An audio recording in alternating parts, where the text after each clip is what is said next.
I've never heard a scream like that in an office before. It was raw, feral, and echoed down the hallway until everyone froze. And the worst part? It came from the new hire, who also happened to be my boss's wife. Let me know in the comments if you've ever dealt with something like this. I'd love to hear your story. So here's how this nightmare started. My boss, Marcus, is the kind of guy who makes your skin crawl, but somehow always slips away untouched. Always a little too friendly with the younger women in the office. Lots of shoulder touches. Too many just us meetings. And always sending Slack messages late at night with winky emoji or, up energy. Gross, right? Well, a few weeks ago, he made a huge announcement. His wife, Danielle, would be joining our office part-time. Something about keeping things in the family. He said it with a wink, like he was proud of himself. Danielle was intense, sharp, gorgeous, and had this no-nonsense energy that immediately made everyone sit up straighter. She was in charge of internal audits and workplace compliance, which meant, yep, she had full access to our company Slack. If you're enjoying this story so far, don't forget to like the video and subscribe for more office drama every day. The first couple days, everything seemed chill. Danielle mostly kept to herself, reviewing HR logs and sitting in on meetings without saying much.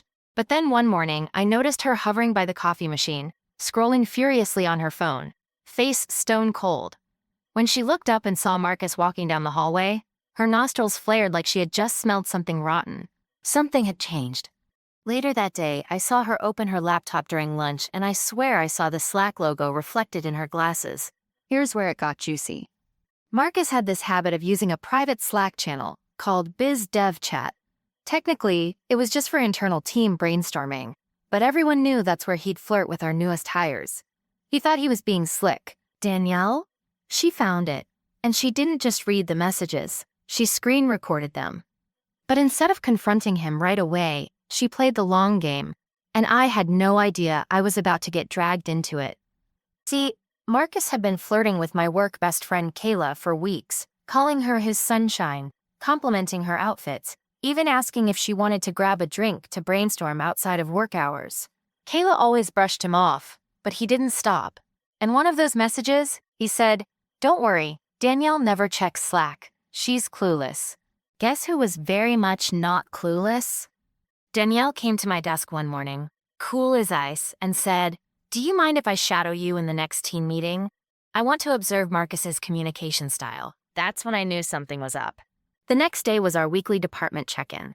Danielle sat quietly at the back of the room, and then, just as Marcus started presenting slides, she stood up, plugged her phone into the projector, and said, "Before we get started, I'd like to share a few Slack messages from our Director of Business Development." She didn't yell, she didn't raise her voice. She just hit play. It was a montage.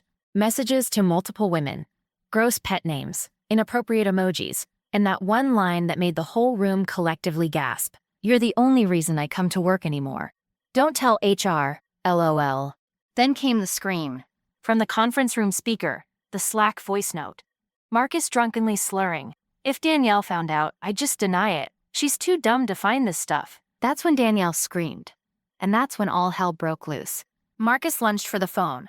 Danielle shoved him away, and our CEO, who had apparently been CC'd in the surprise presentation, walked in mid-chaos and yelled, "Everyone out!"